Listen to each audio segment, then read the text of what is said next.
Welcome back, ladies and gentlemen, to the Fifth Line Podcast. One day late, but that's okay. And obviously, we're down a man. We're down Benny. He's working. And the reason we decided to record late was because the game was Sunday night. So if we had recorded earlier Sunday, we would have been missing Eric and possibly Nick. And We've missed Nick, yes. And we would have the show would have immediately been out of date, so it made no sense. So I figured we'd just wait and see, and yeah, so it happened, and so unfortunately we're missing Ben, but we'll see him next week.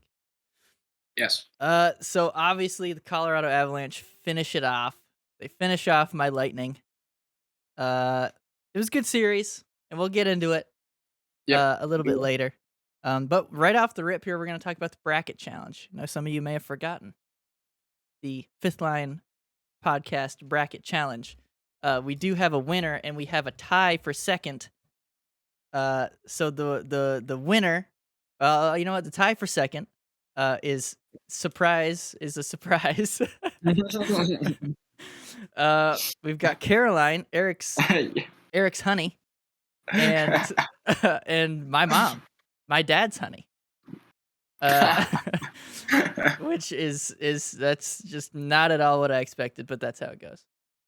So they will be sharing the prize. So they're both gonna get $10 to Fanatics. Nice. Because I couldn't come up with a tiebreaker. Like I couldn't come up with a tie. Like I was like, well, let's do like first round series wins. Who had the more of those? And they both had 5. And I was like, okay, well, what about total? Who had the total amount of like series wins right? And they both had 10. And then like everything was the same. So I was like, you know what, we'll just do a straight up tie. Yeah. And then the winner, luckily there's no tie for first, was Mitch Marlowe, which is my sister's honey. So Congrats, Mitch. So well done. I'll be getting into contact with. I'll just probably send it through Annie, so it's easy. But yeah. So well done. So for reference, Mitch had 19 points. That was the winner. Caroline and my mom had 18 points, so they were only 1 point behind. Ooh, right there. And then in third, Nick, you can send this to your boy, Trevor. In third was Trevor and my dad were tied with 17 points. So it was pretty close up at the top. Yeah. Oh, okay. Oh, you know what's funny? And then we struggled to get points. Yeah, I have ours. I was gonna say, that's what we're gonna go into that next. But it's so funny when I was reading the outline when it says Mike Campbell. I was like, why did Mike write his name? But you're Mike. You're junior. Yeah. I should say, Mike. That's true. I should have put Big Mike. Big Mike. Yeah. So for reference for us, Rick, you won on the show. You were the top bracket on the show. I was. Oh yeah, because I picked Colorado. You had Colorado winning, so you got a lot of points there. You had 15, so you were the winner with 15. I was the winner. Oh boy. Oh yeah. Wow. And then I was in second. I had 11, so it was a big drop there. And then it was Nick. You were right behind me with 10. So you were third, and then Benny had 9. Benny. Ben's bracket was atrocious, dude. I looked at it again today, and I was like, my God, this is awful. Dude, the Florida Panther curse. Put it into perspective, too. So you said Mitchell had 19, right? And Ben had 10? Or Ben had 9. So Mitchell had 10 more points than Ben. And we're supposed to be the smart guys with this shit. So the moral of the story is you maybe don't listen to us. Oh, my. Listen to us for the comedic effect, but not for the hockey knowledge. Yeah, listen to us and then do the opposite of what we say you do. Cue the clip of me saying Trotz is going to Dallas. That was right after that, yeah. Right before DeBoer actually gets hired.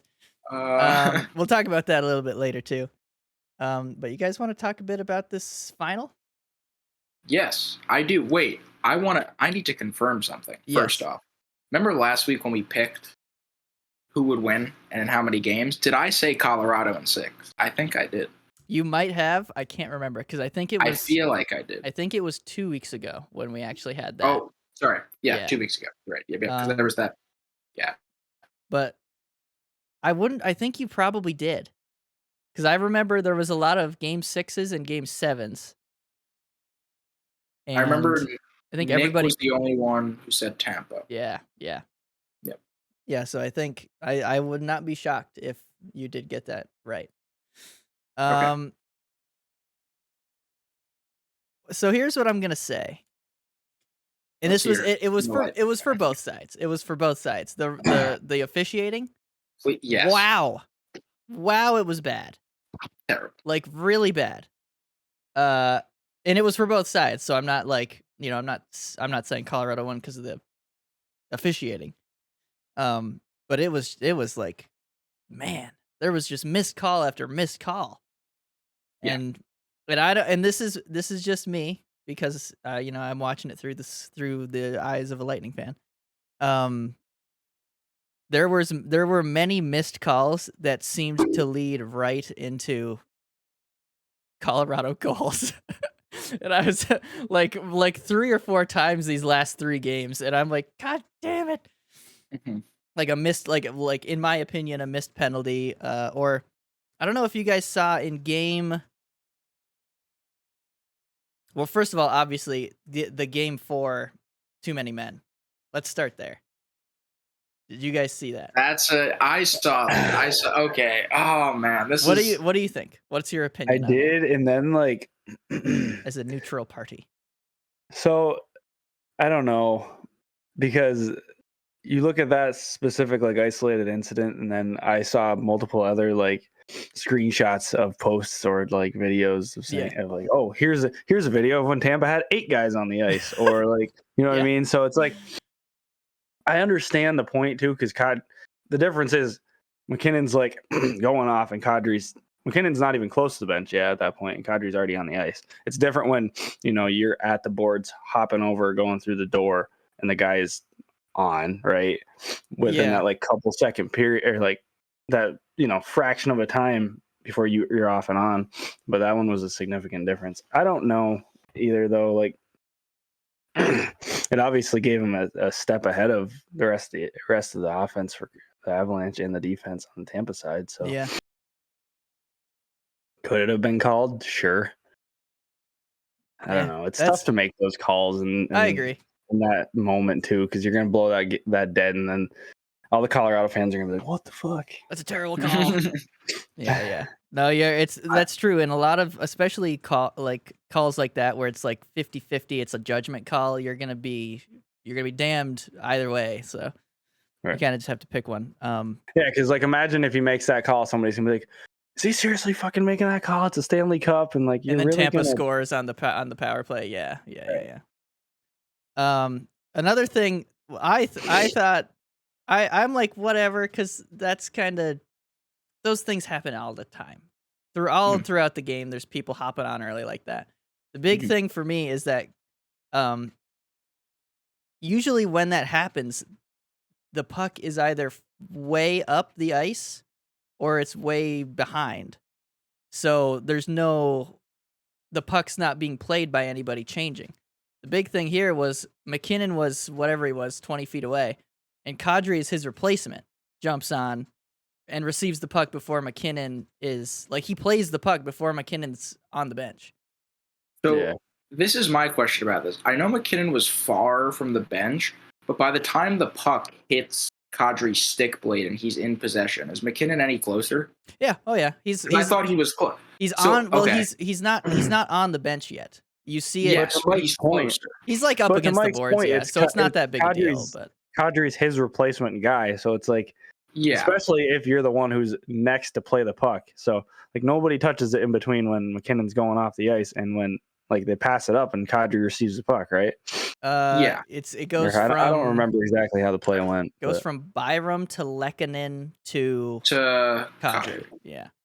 Well, that was my only thing, is that his replacement plays the puck before he's actually on the bench. As far as if it actually like, if having 6 guys on really mattered, no, it didn't. Yeah, and that's anyway. So that's my takeaway. All right, on SDPN, Adam, I don't know if you watched that episode. Adam was saying I think his argument was the screenshot, and as an Islanders fan, I remember it. The screenshot of Tampa Bay scoring on the Islanders, and there's 7 guys out. That's wrong, and so is the Kadri goal. And honestly, when I look back at both of them, I can bitch and moan all I want as an Islander fan. Those 2 extra guys that were on the ice for Tampa, was that why Tampa scored? No. Yeah. Tampa scored because Tampa scored. So I guess I'm taking like the opposite stance. It happens all the time. It doesn't fucking matter. Like, the reason Trotz is so mad, right, and the reason Tampa Bay fans are rightfully pissed is because we want to know what the rules say, right? That's the issue. And like, also, it doesn't matter, but and also if the call is made, you don't get a goal against you. That's the yes, right, and yes. So, but I guess my thing is the rule they were saying there is a 5-foot grace area. And by the time, for me, again, I guess no one knows the rule. Everyone's arguing about the rule. But for me, the way I interpret the rule is I know it's a guy changing for another guy, Kadri and McKinnon. But if by the time the puck hits Kadri's stick and McKinnon is like close-ish to the bench, whatever, it happens. That's how I see it. Yeah. I wouldn't call that. But yeah, it's frustrating. Yeah, because it's like you said, it's one of those things. Back to the officiating, Mike. Like, Colorado and Tampa are both such good teams offensively. If you keep missing calls like the officials did, eventually someone's going to score off of a missed call, and then it's controversy, right? Yeah, that's very true. So it's like, right? It's like, but there were so many of them, and it's like, yeah, it's like, wow, why do the Avs seem to always score off of missed calls? Because there's just so many of them. Yeah, and it's very frustrating. Yeah. But I guess that's my take on the officiating and the rule. I just it was. I feel it was awesome. I know people were talking about that moment, seeing Kadri come back with a broken finger. No, that was really cool. Yeah, and score that was really cool. But also at the same time, NHL, please. I feel like we have this conversation every year. Please be clear about your rules. Please. Yeah, I would like that. Yeah. I just have one more. Did you guys see in Game 5 the icing? No, I couldn't watch Game 5. Okay, I didn't watch much of it. Yeah. At what point? When in the game? This was second period, maybe. I can't remember. But it was in the Lightning one, so it's not that big a deal. But one of the Lightning guys shoots the puck from their own like blue line across the middle. Hedman sticks his stick out, hits it, deflects it. He deflects it before he hits the red line. Okay. But I swear you see that all the time, and they don't call it. Yeah, no, they don't call it icing. And on top of that, Nick Paul gets to the puck first, and they called it icing. They called it icing. And Colorado scores like right off the faceoff. Right. And I was like, "You son of bitches!" Yeah. No, yeah, that's okay. No, that sucks. Yeah, that's frustrating again, right? Because obviously, if there's a tired Tampa team and Colorado has an offensive zone face-off, the probability of them scoring is already high. But that shouldn't happen in the first place because it wasn't an actual icing. Like, if it's an actual icing, then they deserve to score whatever. But it's a judgment call. Yeah. No, go for it. No, it's just that stupid like modified icing call. It gets like we see it when we play Chell. It's like you can beat a guy out and they're still gonna fucking call it. Yeah, like even in Chell, the refs. Dude, the refs in Chell are brutal as well. Yeah, those are the two biggies. That I was like, come on, and it just leads to goals, and it's like just annoying. But I will say, the better team won. I would say Colorado's a wagon. Yeah. So I watched the first and part of the second of Game 5 and the first period of Game 6. Mm-hmm. And when I saw the Stammer goal, I was like, "Oh, here we go. We're going to Game 7." I wasn't thinking that, but I was like, "Come on." And then and then the McKinnon goal was right off in the beginning of the second. Yeah, it was pretty early. Which left him alone. Yeah, I was gonna say I don't remember that was a very good goal either. Also, it's like, okay, you're playing. I get you're in a tough game, but fucking A, to basically one goal against the Avalanche versus how many goals they had in the game before? 4, 5, something like that. Tampa had 3. Was it 3? I don't remember. Against the Avalanche in Game 5, I think it was 3-2. Yeah, 3-2. It's like you got to give Vasi a little bit of fucking help. Come on. Listen, they tried, except for in the third period. Yeah. 6. Oh my god, yeah. I felt okay, because I was like, all right, they're down, but they can. That's only one goal. They can get a goal. And then they just got 0 shots through the first half of the period. They had 0 shots on net. I'm like, oh my god, they are not winning this game, and they didn't win the game. So. Did you guys see the Cooch incident at the end? Obviously, yes, Mike did. I did. Yeah, that was brutal. That equipment manager is getting fired. No, he won't be fired. I feel bad for the guy, because Cooch. I listened. He's a hothead. When he gets mad, he gets mad, and he's like, he breaks his stick with like 20 seconds to go in his last game, trying to stay alive to get the Stanley Cup. Breaks the stick. First of all, that's talk about shitty luck. Like, that's when it's gonna break. All right. And then, but I'm also like, okay, at that point, who the fuck cares about your curve? Pull a stick from somebody on the bench who's the right-handedness for you, and just use that. Somebody should have stuck a stick out and been like, take it. Yeah. But yeah, no, I agree. I agree with that. But also, as the equipment manager, while the game's going on, you've got one job. Yeah. Well, like, if you're not in between whistles, if there's play happening, especially here.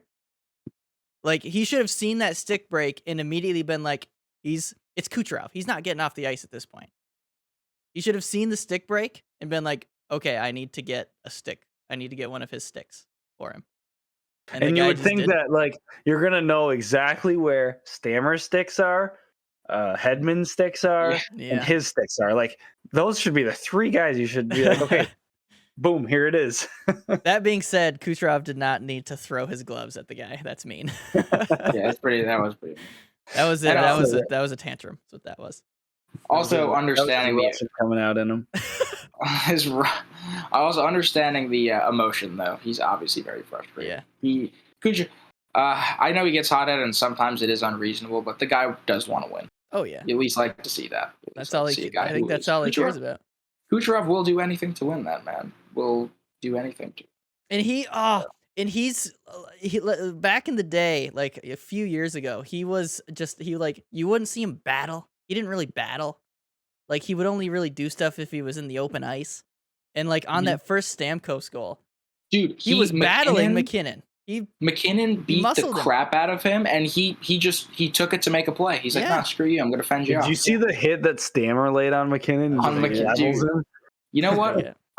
That's what I want to talk about right now. Steven Stamkos, dude. This postseason, like, I've always loved Stamkos, but he like got elevated to one of my favorite captains of all time. He had one of the best postseasons of his career. I want to say, right? Because I mean, with injuries and other stuff, it's one of the most complete ones, or if not the most complete one. Yeah. Yeah, he was absolutely unbelievable. Hitting, scoring, just everything. Just a complete leader. And I want to see more of Stamkos. Like, keep playing, but I don't think he's going anywhere for a while. I saw a tweet earlier today before I took off to come back here.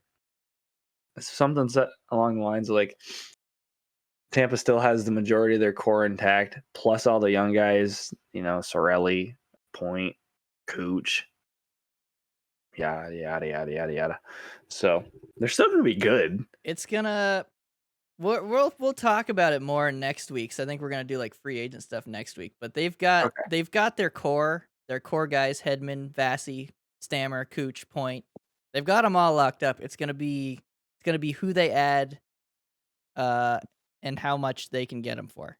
Poor Corey Perry. I know, that's so unfortunate, dude. 3 years in a row losing in the Cup final. But he's going to Colorado next year, boys. Hey, we still have him. We still have him. We'd have to trade him.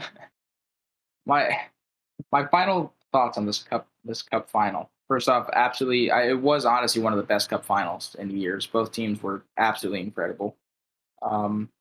Tampa Bay, watching them at the end, their decor, man, when they released the injuries. Did they release They were him? like, I don't know if they released him yet, but between Chernak, McDonough, like all those guys that like block every shot and just, man, I don't even know what they were playing through. Yeah, oh man. But that was Tampa. What a gutsy performance! Like they were, and missing Braden Point. Like they have nothing to. That's what I was gonna say. Imagine if they had Point. Yeah, a healthy-ish Point. Like he was obviously like he's gonna miss those games. He's hurt. He was at like 10%, I think, in those games he played. Right. Yeah. But like, imagine if you at least have like a 65-70% Point at this point in the season, right? Would have helped. Could have been obviously a different outcome. Yeah. Dude, when Point was skating at 10%, he was faster than like half the Islanders 40 and up roster. It was actually incredible to watch. Yeah. I was like, this is great. I'm excited for some Point action next year. Oh yeah. Sorry, go ahead. I do want to say, listen, you got to win 16 games to win the Cup. Colorado did that. But if you look at the paths that each of these teams had to take, there was a stark difference, I would say, in the quality of opponents that Colorado had to beat and the ones that Tampa had to beat. Yeah. Yeah. Tampa Bay is the first team to play 4 50-win teams in the postseason. Every team had 50+ wins that they played. And they were doing this in their third straight year of playoff hockey. Yeah. Oh, like that deep. Yeah. That deep. Yeah. They didn't complete the dynasty yet because the official dynasty metric is like 3 cups in 4 years or something. In 4 years, they could still have a chance. But I still think they're a dynasty. If you look back 8 years, if you go back 8 years, they have 2 cups. They've been in 4 cup finals, 3 in a row, obviously, and they've been in 6 conference finals. So I don't like maybe the Blackhawks from earlier, but I don't think we've seen this level of consistent performance.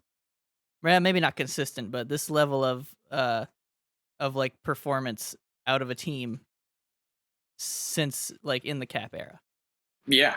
Like they're the Penguins were really good and the Capitals were really good in the regular season, but like just the consistency of the like playoff performances other than 2019. Dude, Tampa Bay is by far the best Cap era team we've ever seen. Just by far.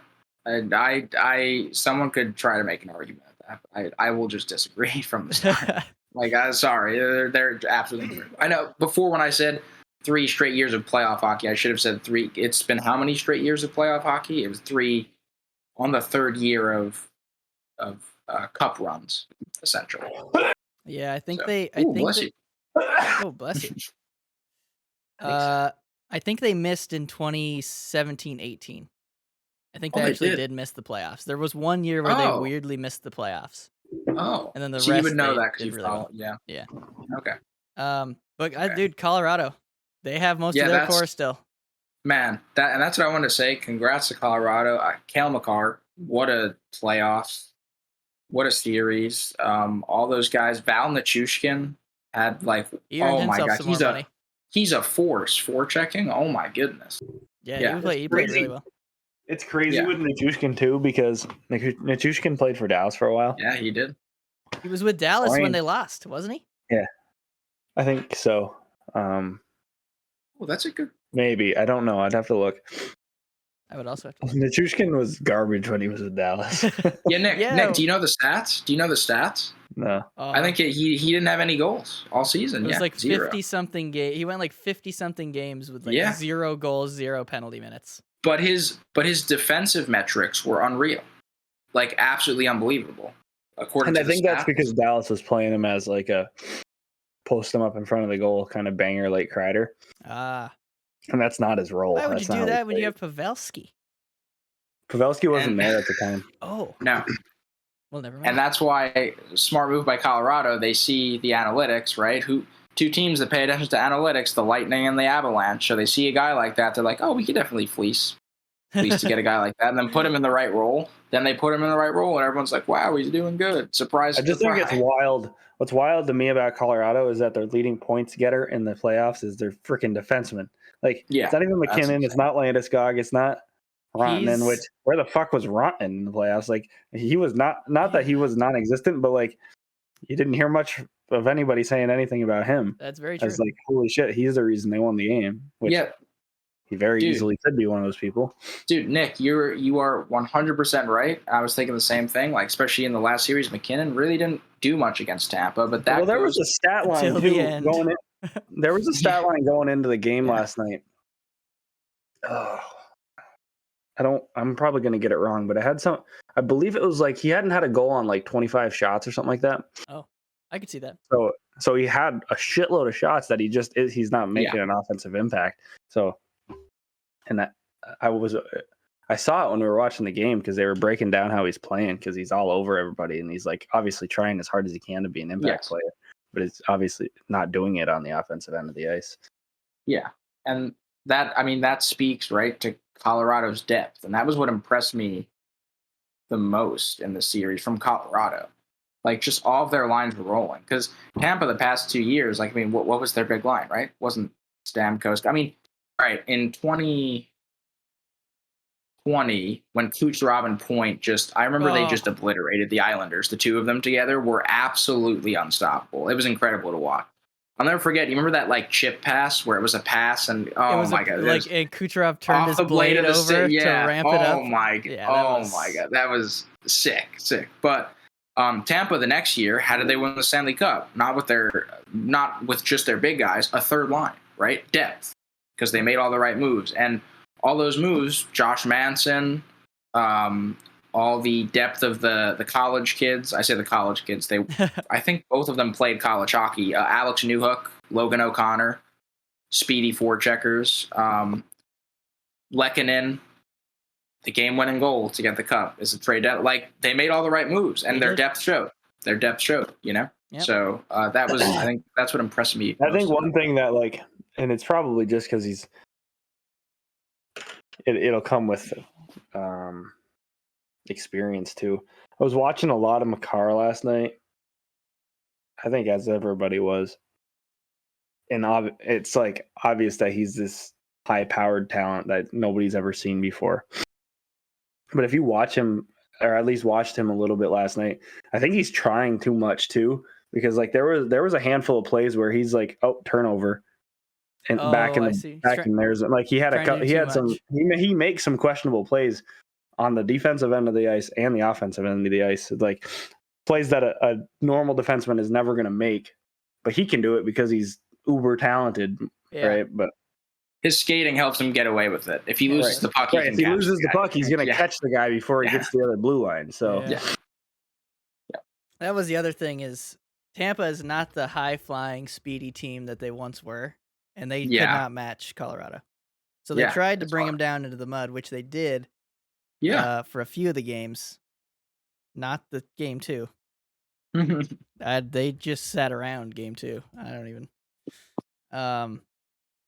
But yeah, no, I Colorado was the better team. If you look like positionally, like you've got Hedman and Makar, like can't really compare. You can compare those two, but Makar's younger, he's faster, he's I would say got more in terms of offensive skill, and maybe Hedman's a little bit more sound on the defensive end. Yeah. You look at centers, like our big center is Stamkos, theirs is McKinnon. Is he a center? I think so. Yeah. I think he is, but maybe not.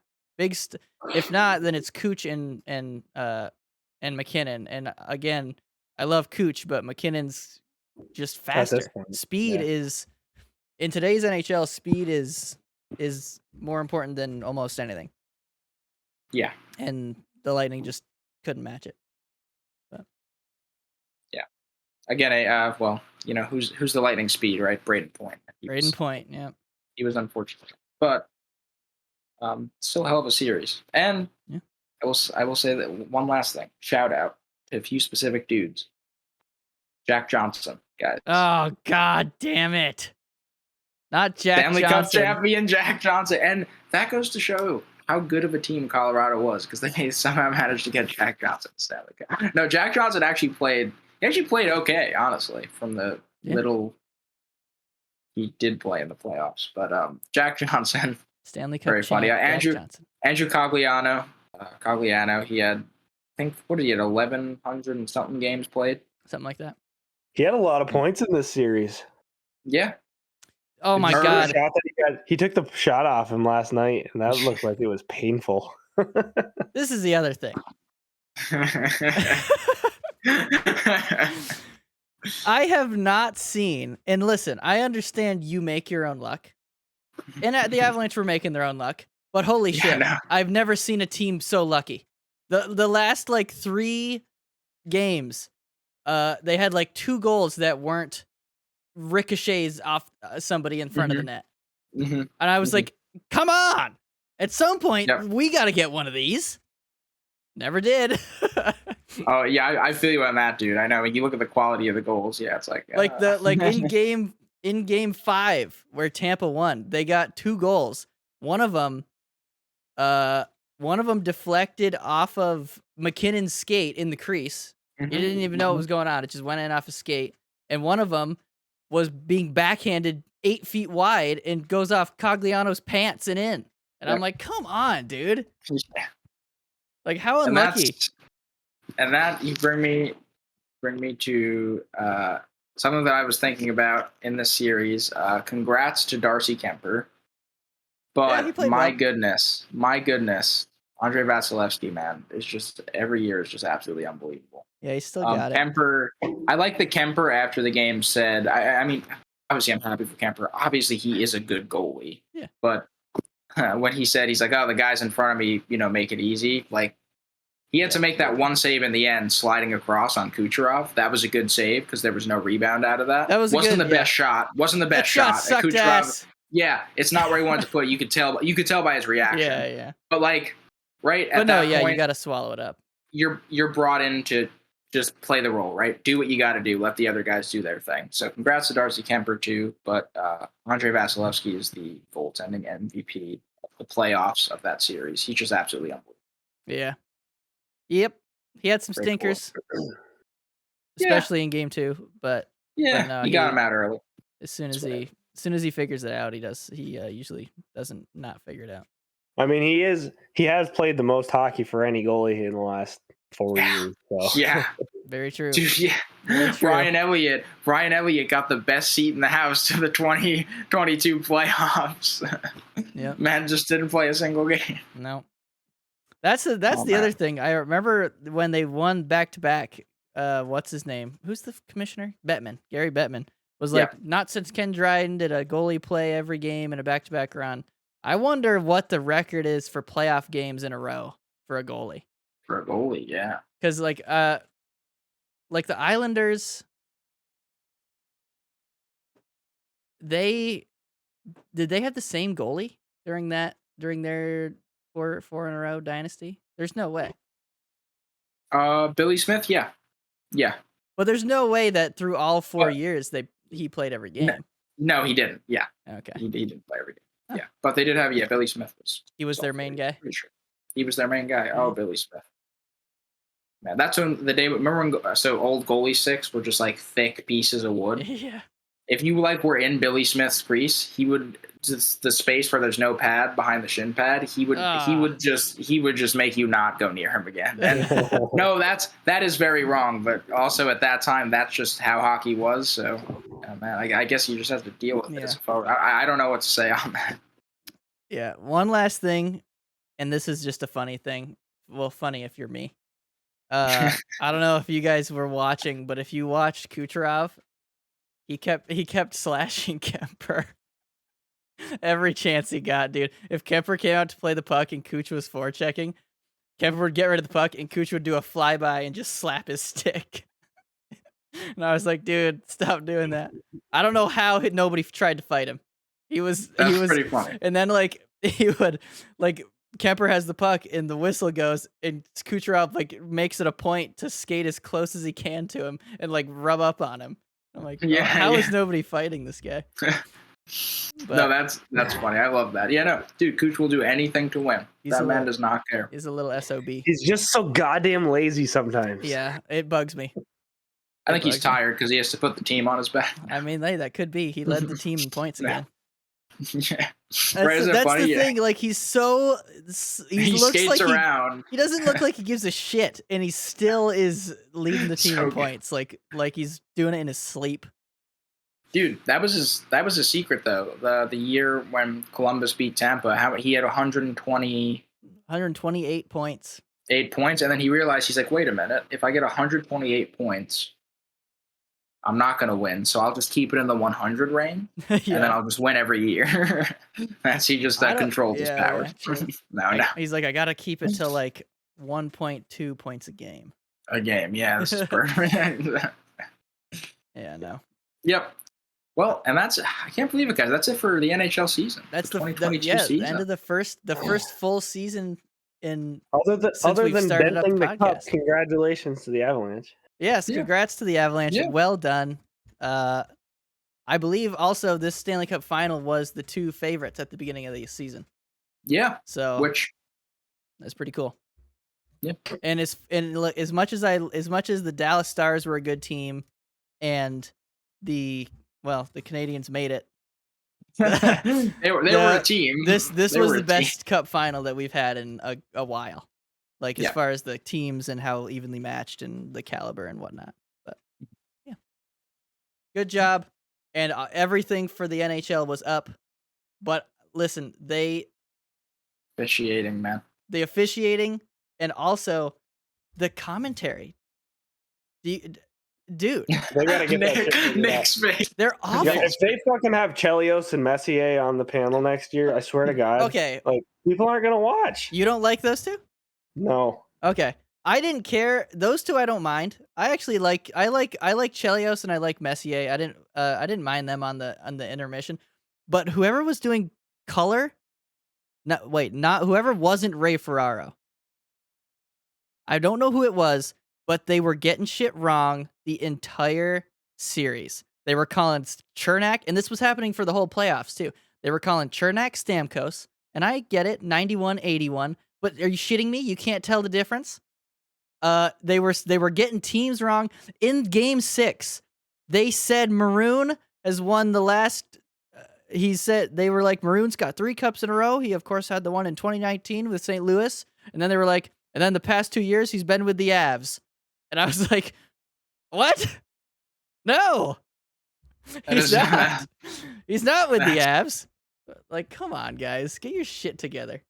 That's pretty brutal. And still, but still, like ratings and everything for the NHL went up a lot. So, that's good. And these two teams, the Lightning and Avalanche. Oh, we'll be seeing many more games of them in the playoffs. I have a feeling. We'll see if the fucking West doesn't get better. Colorado's just going to be able to walk into the finals again. Yeah. No, they still had to, they still had a tough, there were still tough games in there, but, yeah. Handling Edmonton's offense, only their offense. Sorry for the rest of Edmonton. And the entirety of the St. Louis Blues team. Yep. That was tough. Yep. Everything else is pretty simple. Yeah, sorry, Nashville. You guys aren't built for that. You guys aren't. Sorrows. They limped in. Yeah, man, it was tight. You can't really blame them. It's more so like, yeah, I don't, dude. The West is.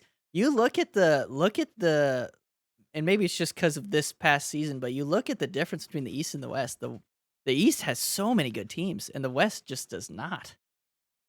Like, and with this is probably a one-off year for Vegas. They'll be back, I would assume. Oh yeah. Under especially with their new coach. Wait, who's their new coach? I didn't get that one. Oh, Vegas? Oh, I think we mentioned this last episode. That's why. Bruce Cassidy. Oh, that's right. That's right. Bruce Cassidy. He's the old Penguins coach, isn't he? No, he's Boston. Just last season. Yeah, he had no job for 6 days, and then Vegas is like, nah, come here. Because that was coach. Dumb for the Bruins to even let him go. Yes, it was. Yep. Yeah. Well, you know what? I hate the Bruins, so good. Good move. Same. Good move, bees. All right. I don't know if you guys want to take a break. Yeah, we can take a little break. You want to get right into okay. Break time. All right, we'll be back. And we're back. And we're back to talk about coaches. Because this year it's the coach carousel. Coaching carousel. So first big news, not gonna be coaching. Eric's boy. Yep, and this makes a lot of sense after everything. So Barry Trotz was suddenly fired by the Islanders, or by Lou Lamoriello, and after being so successful with the Isles. And it makes more sense now because Trotz is not accepting any coaching offers from any team in the NHL coach next season. He just kind of wants to take this year to himself and be with his family. And that makes a lot of sense to me because Lou is like that type of guy. He's really old school. So if he was talking to Barry about that one-on-one, it makes sense that he wouldn't tell anyone else in the organization. Yep. It would kind of be sudden. And Barry's friend and colleague, Lane Lambert, would then be given the head coach. So it's more of a it's more of a he's stepping aside kind of thing. Yeah. Firing. Yeah, and they just kind of had to play it off. Yeah.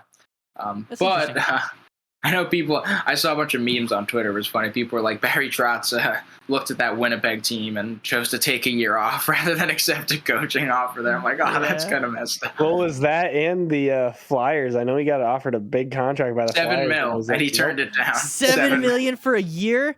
That's like a $7 million per year for I don't know how many years they offered him. Yeah. That's like a player's salary. Yeah, like a good player. Oh my god! And then he looks at the Flyers and he's like, "I'm good." He has to be careful though. Because Gritty always remembers that shit. So sleep with one eye open. Sleep with one eye open. Well, look out for Orange. Yeah. But all the best to Barry. I hope he's doing okay. I'm sure it's the NHL. Barry's gonna coach again. Yeah, he'll be back at some point. Yeah, they recycle coaches. And speaking of that, I know this isn't in order on our list, but that's fine. Paul Maurice. He's back. He's back, baby. Hired. After leaving the Jets. Yes. Was that this season that he left the Jets? I think it was. I'm pretty sure it was like halfway. I think it was halfway through, yeah. That is crazy. Well, I mean, geez, this first full season, it feels long. Yeah. I mean, I think that's a good move. He's got a lot more to work with down in Florida than he did with Winnipeg. So, yeah, and I think in the playoffs this year, I think that was Florida's weak point was coaching and how they deployed their assets against the Lightning. So maybe that helps them get over the hump. Maybe they get a little farther in the playoffs next year.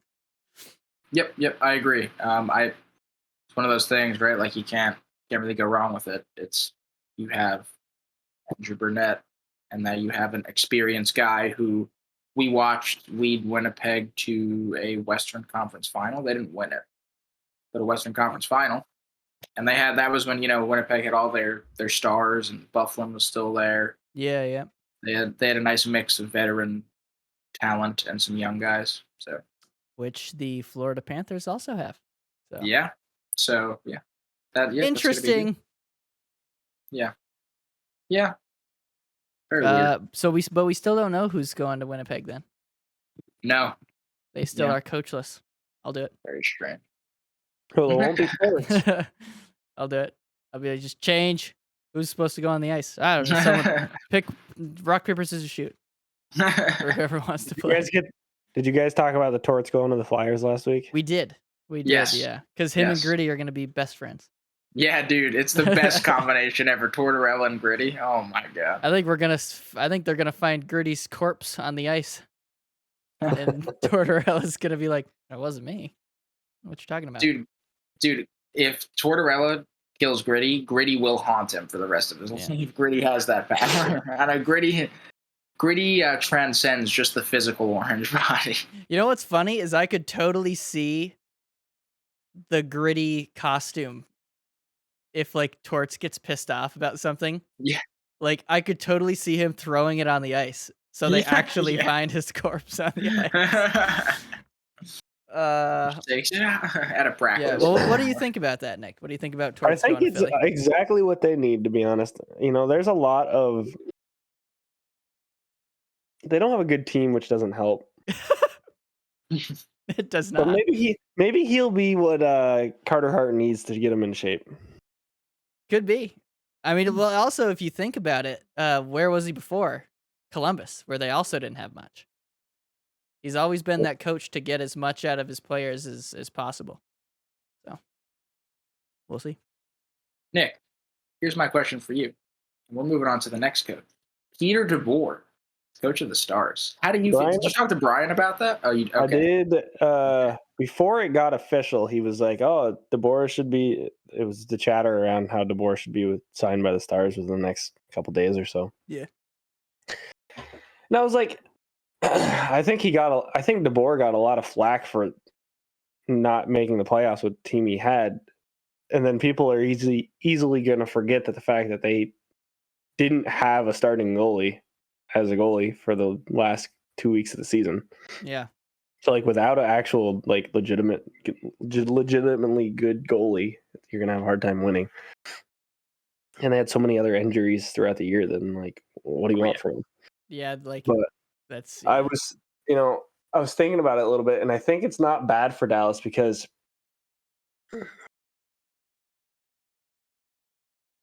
Vegas had some older guys on that roster when he was there too. Well, not like a lot older, but like they had some more like veteran players on those teams with like Stone and Maxi Pad. Patchy and yeah, so like they had some veteran guys on those teams, which Dallas does, and they had some young guys, young studs too. So it's like they kind of got a similar mix. Plus, they have a pretty good goalie. They got a few. Yeah, like you have to expect that Ottinger is probably going to be if he for the starter next year. Man, if he does what he did in the playoffs, he's going to be a front runner for the Vezina. Yeah. So, I mean, I think it's a good signing. I think the problem with Dallas, and I've said it a couple times, not on here,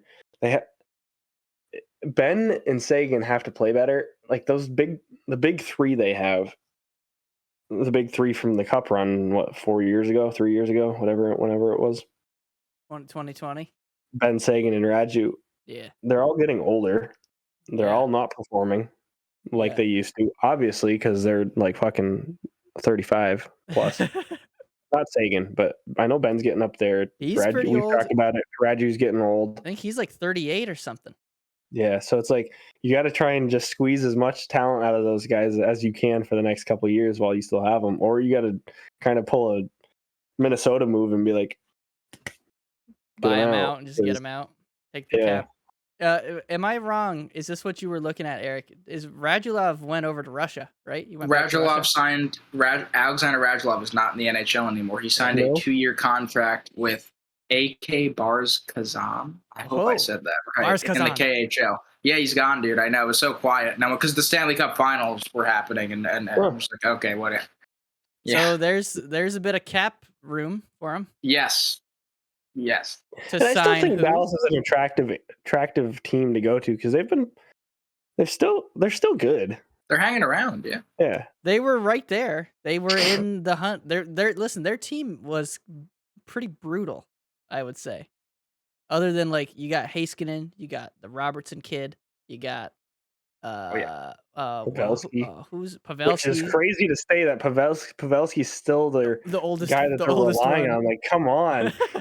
But so good. Who's their one guy? Hintz, Rupe Hintz. Rupe Hintz, yeah. Like they got some good players, but they're not a team you would expect to be in the playoffs, and they nearly made it. So, I expect them in the playoffs next year. I also expect them to make a big signing. But do we also expect their boy Klingberg to be gone? Remember we talked about this at the beginning of the year. He's a UFA. Didn't sign an extension. Probably. Where's he? Who's gonna give him $9 million? No, I don't think anybody will. A team in New York. I don't know which one. Oh. I'm getting up there. Yeah, I agree, Nick. I think DeBoer will be pretty good for him. We'll just have to see. I think their problem was less coaching and more, like you said, their big money guys not performing. Yeah. So also, sorry, one last thing. Oh, go for it.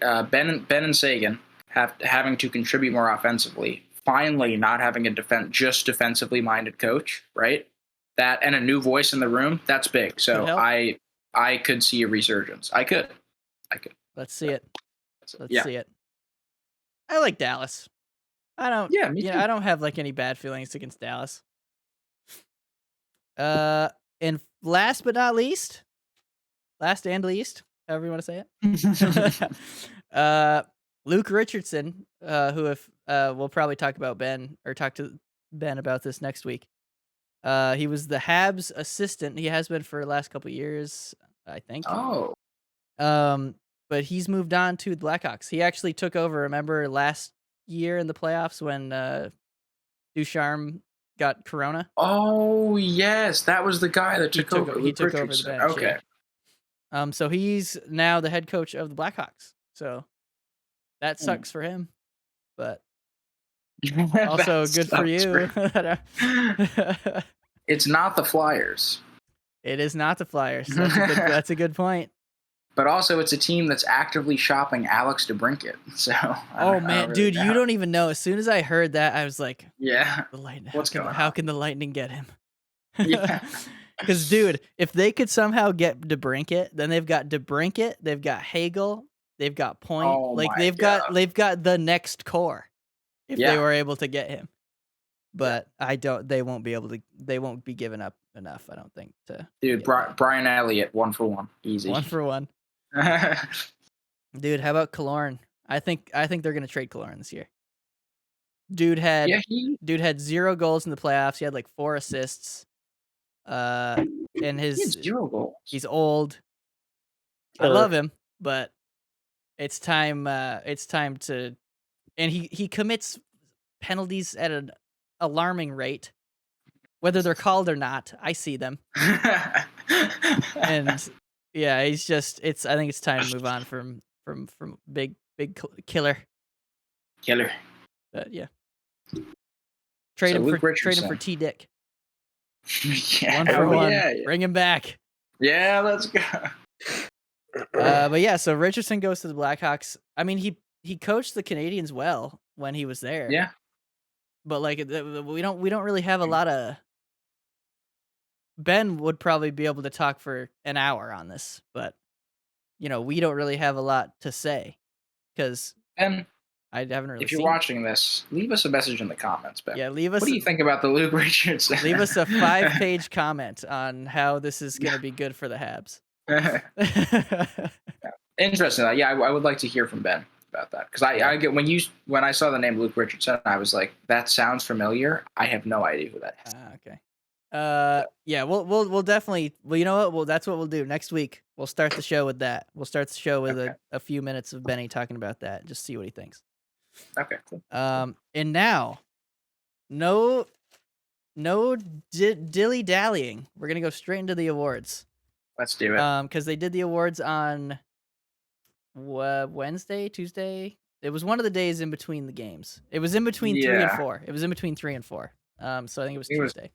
Tuesday, yeah. Yeah. So Vezina goes to Shesterkin. Who's surprised? Not me. Yeah, unreal. Guy's unreal. The Calder, which was a little bit closer, I would say, goes to Seider. So I think multiple of you guys said Seider, but I saw the Calder voting breakdown, and Seider took it handily. Yeah. It looked like. I mean, I'm not surprised. I'm not surprised just because defense is one of the positions that's more difficult if you're young. I say that, but then we've got Seider and we've got Makar. Right. But traditionally, it's a little tougher to play defense when you're young because it's a little more positionally based and, all that jazz.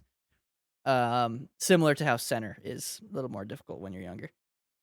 And to do what he did at his age as a defenseman as well, that's pretty good. Yeah. That's pretty good. Incredible. And then it was Trevor Zegras came in second. Thankfully, that old bastard Michael Bunting, who's older than all of us and is a rookie, got third. But honestly, congratulations to all of them. They all had great seasons. Yeah, honestly. But yeah, I am glad it went to like a. Not that Bunting's not a real rookie, but he's not a real rookie.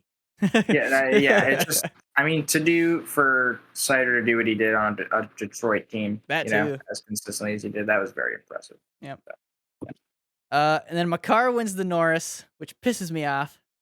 I knew it was gonna happen, but I was hoping that Makar winning the Norris would like spark Hedman. And it sort of did, because that next game, I don't know if you guys saw it, but that next game, the night after Makar won the Norris, Hedman with that dirty dangle, that sweet, rush goal. Yep. And I was like, yeah, he's pissed off. That was his trophy. But he was the best. I would say he was the best defenseman after Yossi.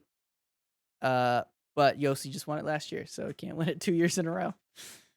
Oh yeah, Yossi won it last year. Oh my god. Okay, that makes a lot more sense. I was talking to someone about that. I was like, Yossi, especially with like Makar's younger, but he has that entire Avs team around him. Yossi has like nobody, not that many people around him. Well, there were some overperformers on Nashville, but still, Well, that's why I wish they would stop with this. Everybody's got to get one kind of thing. Bullshit. Like, just give it to the best one.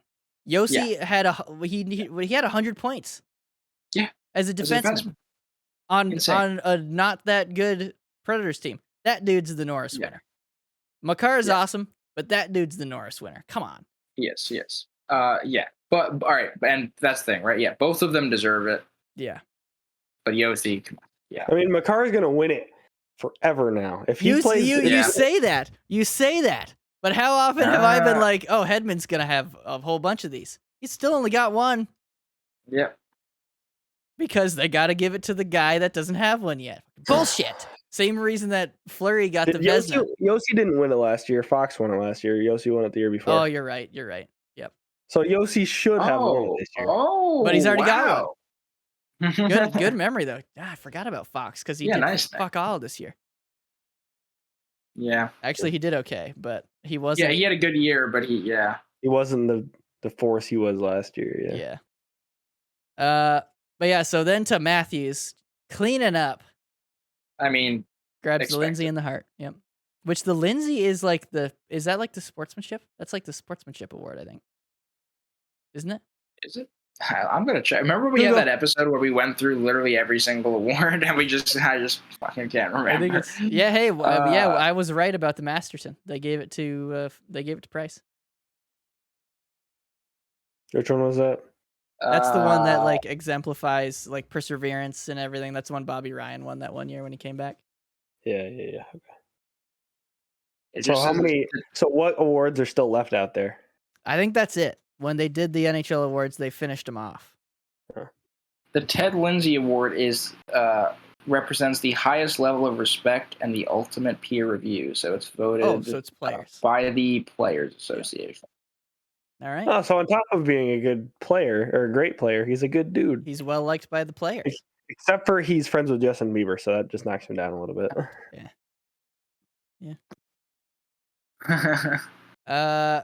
Yeah, so good for Matthews. Yeah. Like Keenan Thompson said, he finally is winning something in June. That was one of the best lines. Yeah, that's funny. Congrats on a member of the Maple Leafs winning something past June. Yeah. That's absolutely incredible. Brutal, you could say. Yeah. But yeah, let us know down in the comments. What do you think about those? Were there some incorrect picks by the various voting organizations? Yeah, let us know what you think. And let us know why someone on your team should have won it. Because we all do that. Me especially. And also, if you know anyone that did a perfect bracket, please let us know. Yeah. Yeah, Eric's brother was almost perfect until the final. Almost. Yep. And then he had 0% in the final, but that's okay. 0%. Yeah. Crazy. But yeah. He would have won the bracket challenge, dude. Oh yeah, he would have. He would have cleaned up in the bracket challenge. Clean, yeah. All right, you guys got anything else? Anything? It doesn't have to be hockey. If you want to mention anything. I've got one thing. What do you got? We sent it back and forth, or I think Ben sent it to us on Instagram. But Ottawa's big news out of their region this week was after I think 6 or 8 years, they're finally signing the new stadium deal. There we go. Because we had talked about this. I think we talked about this back when we kicked off the Fifth Line podcast back when we were in college. We very well might have, yeah. Talking about moving them to the LeBreton Flats. And Melnick almost had him there, and then he pulled out, and I was like, you got to fucking move that team. Like, yeah. Well, hopefully they're gonna now pretty soon. Yeah. I mean, the arena that they're in right now isn't bad for it's all right, yeah. us to go drive into because it's outskirts of the city. It's not like, I got to go figure out how to park in Montreal and then walk into the game, right? Yeah. That's a bitch. But I think they're going to a mentality kind of like that and put it in more into a dense area. Well, that way you can get more people there. Yeah, right? That's the thing. There's more people and a big part of hockey is that's like when we go out to hockey to see an NHL game, especially that's the main event. But what do we do after? Like if we go to Montreal, we're hitting some bars. Go. We're hitting some bars and some Canadian Hooters. No, that's a joke. There just was a Hooters on that. What's that road? Crescent Street, Crescent Ave, something like that. Yeah, Crescent Street. Yeah, and with all the bars and the restaurants and stuff, there was a Hooters sign. I think it's gone now, but yeah. So I think for a lot of people, they go to hockey and it's like a social thing. We go to watch because we're huge fans of the game. I think a lot of people might just go to be like, yeah, let's go. Well, there's a game there. We can talk a little bit, and then we'll go out and have some beers. Yeah. But you can't go out and have beers when there's no bars or restaurants around. Yeah, and that was the problem with the Canadian Tire Center. Yeah, or whatever arena, whichever one it was. Oh, you got it. Man, I will say this. In the city, so if you're gonna go somewhere, you can't get blitzed at the game and then just walk down the road because you're fucking 5 miles outside the city. Get blitzed at the game and then go for a 5 mile jog. That'd be an expensive Uber home. Yeah. I was going to say that, outside, but it's how cool would that be though? In Ottawa, they freeze the canal, right? Imagine skating the canal straight to the game. You just do a little skating. Oh man! Take the skates off. Oh, we got a hockey game. Go to a bar right after. That'd be amazing. If they were smart, they would make that a thing. The Senators would make that a thing. They wouldn't charge money for it, obviously, because I'm pretty sure the canals are a public. It's free. Thing. Yeah, you just walk. Yeah. But you organize something. And it's I can skate the canals right to the game. Yes. Awesome. That would be perfect. So I vote, gentlemen, that whenever this gets done, probably a couple years. Did you see the concept art? Yes. That looks good. Crazy. That looks cool. Looks very good. But I vote if everybody's still in the area, we try and make a weekend of it and hit a Sens game. Yeah. at the new arena, because that'd be sweet. Dude, I will get a Sens jersey there to be tied with Nick in the amount of Sens jerseys owned. I'll do it. I'll do it. Dude, I'll do it too. I gotta get Matty J. Gotta get a Matty J jersey. Oh yeah, Matty J. Unless he's gone. Yeah, he might be somewhere else. He comes back to the Lightning so I can piss and moan him at him again. All he does is give the puck up. Scores hat trick first game or whatever, second game. Yeah, that was cool. That was cool. I was so happy. All right, well that's gonna do it. Congrats on the Senators on a new place. Congrats on the hell is that? Okay. Congrats to all the award winners, and congrats, of course, to the Colorado Avalanche, your 2022 Stanley Cup champions. Yeah. We will see you guys next week with Benny in tow. Stay safe, and I guess look forward to free agency, because that's what's next. Yeah. After the draft, I think. Yeah. Dang, already. Peace out.